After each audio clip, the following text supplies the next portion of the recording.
कोकणामधल्या जिल्ह्यांना देखील जोरदार पावसानं झोडपलेलं आहे। रायगड, रत्नागिरी, सिंधुदुर्ग या जिल्ह्यांना नद्यांच्या पाण्याच्या पातळीमध्ये सध्या वाढ झाली आहे। अनेक बाजारपेठांमध्ये सुद्धा पाणी शिरलंय। पाहूया।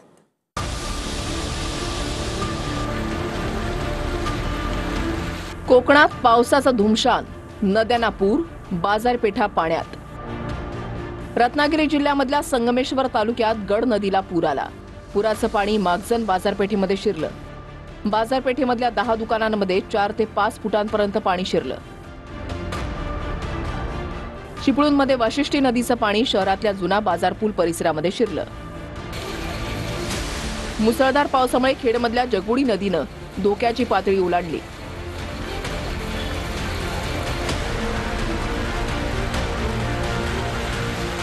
बाव नदीच्या पाणी पातळीतही मोठी वाढ झाली। नारळाच्या बागेमध्ये 8 फुटांपर्यंत पाणी साचलं होतं। संगमेश्वरमधील शास्त्री नदीनं इशारा पातळी ओलांडली। राजापूरमधील कोदवली नदी ही दुधडीवरून वाहू लागली आहे।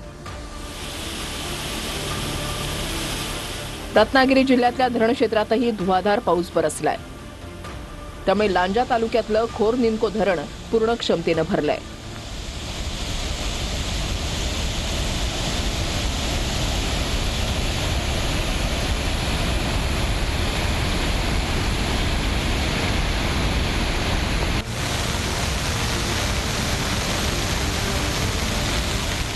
रत्नागिरी जिल्ह्यातल्या आंबा घाटात दरड कोसळली।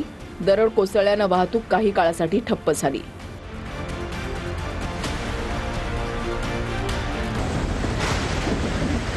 रायगड जिल्ह्यातल्या महाड तालुक्यात तुफान पाऊस झाला। त्यामुळे किल्ले रायगड आणि करमर खोऱ्यात पूर स्थिती निर्माण झाली।